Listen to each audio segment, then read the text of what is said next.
personal connections to this. Let's get personal about this. Like, what are we really seeing on the ground here in Uganda? And share some of those stories with people of why this is so important to be supporting a cause like this. Well, Ross, that was absolutely so amazing. Thank you very much for this idea about identity. I want to know that, I want you to understand that what he says and what we believe is not something that we're saying just because we're in Silicon Valley where people deal with this kind of issue of identity and who am I, who am I putting out to the world. Literally, when we were in Uganda in January, we were sitting in the center, the Reddit center that we have, and there were people working on laptops, learning how to do computers. And I said to one woman, now why do you want to learn to work on a computer? And she said, I want a job at the hotel where I could work at the desk. And I said to the next one, why are you doing this? And she said, I want to have a Facebook page so that I can tell the world that I am, that I lived through the war, and that I still exist. And then the next person to her said, I want to have a Google address. I mean, no, I want to have a Gmail address. And literally, the woman that you saw that's our director, she's Dora at Gmail, DoraAlal@gmail.com. And so people really do want this, and that's a story off the ground. It's sitting right in our center. Eliza, what has surprised you having traveled there and seen this firsthand? One of the women that you saw in the video that I was hugging with the cowboy hat on, that's my sister Rose. She calls, I mean everyone calls Mama Judy, but she calls you Mother. Rose is 27 years old. She was abducted when she was 9, and she had a very gruesome role with seeing her family massacred. She was taken into the bush, and she was basically one of Joseph Kony's right-hand men's wives. She was a sex slave from 9 to 19. She had 3 children in the bush. She escaped when she was 19, and she had her 5-year-old daughter running next to her, a baby on her back, 6 months pregnant, and she ran from south of Sudan back to Uganda on foot. The first time we met Rose was on the first trip, and she was just a haunted woman. She just, sharing her story was so, I mean, there's so much shame involved, and I think we all know about like how sickening and how, you know, we're as sick as our secrets, and shame is just such a deteriorating thing.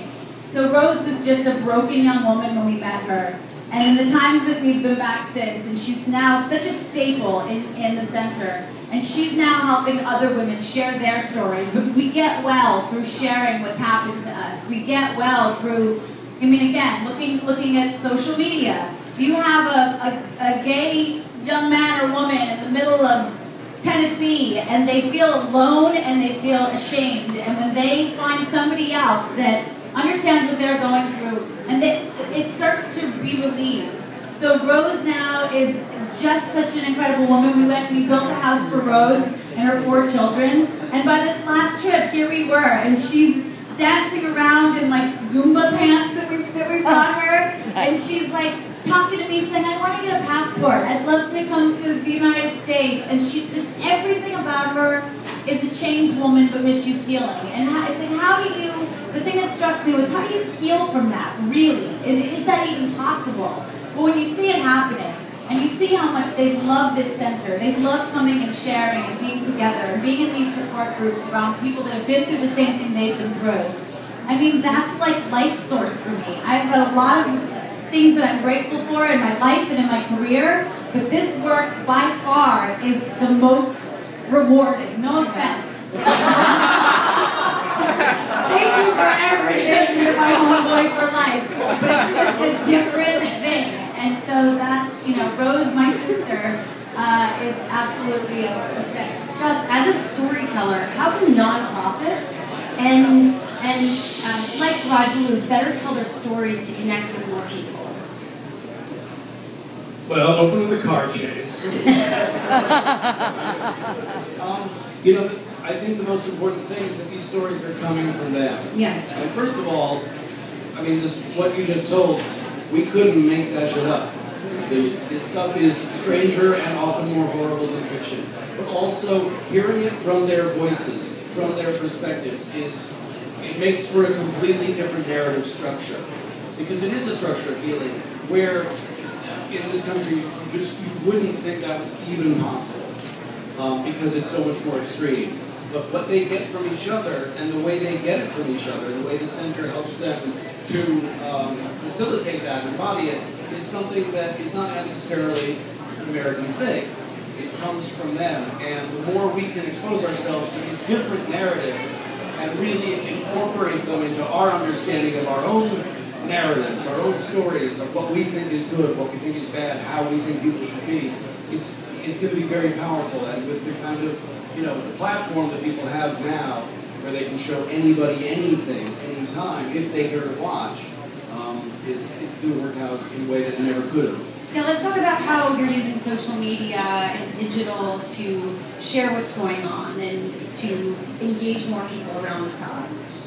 Sure. I started my Twitter account after the first season of Dollhouse. My boyfriend Rick was like, "You got to get on the Twitter. It's really cool thing." So thank you. Get on the Twitter. And I've been known to have an opinion about things and say what's on my mind. I'm outspoken, but I immediately realized how many people you could reach and how many people will support you because they like you and they just want to be a part of the things that matter to you.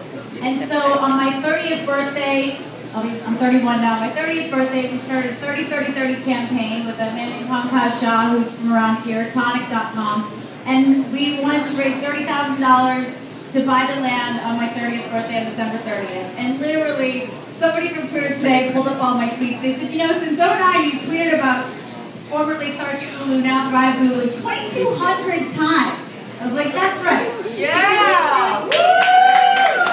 When they ran all the stats about where the awareness was coming from, we did newspaper articles, we did a lot of promotion, but like 80% came from people that had directly linked from my Twitter page. So the next year I did it again. This time for 31,000, and the outpouring from support internationally. People have been just incredible, and I can't imagine how I would have done that without that tool. So, and again, now we have the THRIVEgulu page, and we have the Facebook, and it brings people in, and it's just such a valuable thing and I'm just grateful for the support. Yeah, and Joss, are you into social media? Do you have a love-hate relationship? Social media that's on a computerized machine. Computers are awesome. I'm told they have porn. Yeah. And apart from that, I'm not really sure what they're for. I've sort of avoided it. I hear it, yes. Yes, I'm a little pathetic. Occasionally people have to explain to me what's going on. And that's just because it's very addictive. It is a world, and I'm supposed to be creating worlds, so I'm not allowed to live in either the real or virtual one. I like that answer. We actually did have a question from Twitter, and you can tweet your questions, #THRIVEgulu. Someone asked, Chexie, what's your fundraising goal? Are there other ways we can contribute? Our fundraising goal for the center, get ready, it's $300,000. And I know that's, and look, again, we know that we're meeting you, like you said, this is the first date tonight, as close as we can get. We did not want to come out here and try to shake everybody upside down, but it's a big number, but it's also... Although Rick Fox can. He does. I'm saying he's going to get drunk and do it, but there's no that. But honestly, the center we're renting right now, we have people lining up outside. As you saw in the video, people sitting on the floors. They don't fit in the center. This work is so valuable and so... people are craving this work. So we really want to be able to start construction on the center. And then other ways they can donate on THRIVEgulu.com on our website. We have Square technology, thanks to Jack Hersey. And so we're really walking around and you can swipe your credit card and it's easy. And if you're really drunk, just do it. Don't worry about it. I know. good thing, not really a embarrassing thing.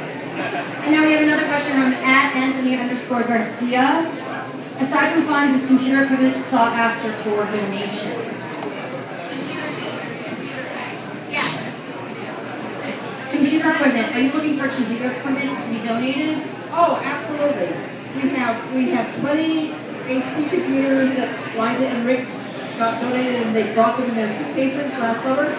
We have 20 more that are being delivered that are desktop, but we absolutely need about 100 more, and we would love donations as well. So anyone out there who works for a tech company, computers, are only looking for 100 more computers? Yeah, right now. Also, do you know what we need some really good cameras. We have some good cameras, but we need more camera equipment, and also we need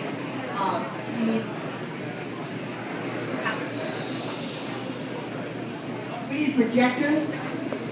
We need the kinds of things. There's no movie theater in Gulu, and so in our center we hope to eventually have screening rooms where people can see the film that they projected on the wall for children to see, and for people to see, so they can see themselves projected.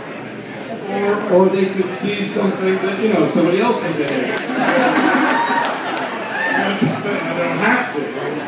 And again, we're not looking for like the new MacBook Pro. If we'll take recycled material.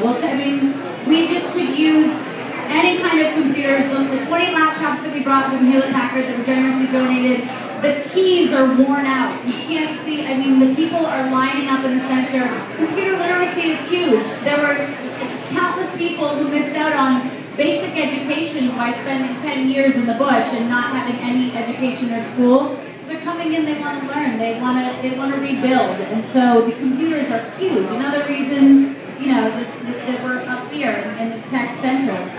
If anybody, has any recycled or computers, projectors, cameras, huge. Well, let's talk about that convergence of Silicon Valley and Hollywood that's happening more and more right now. What are your thoughts on that, and where do you all see it headed?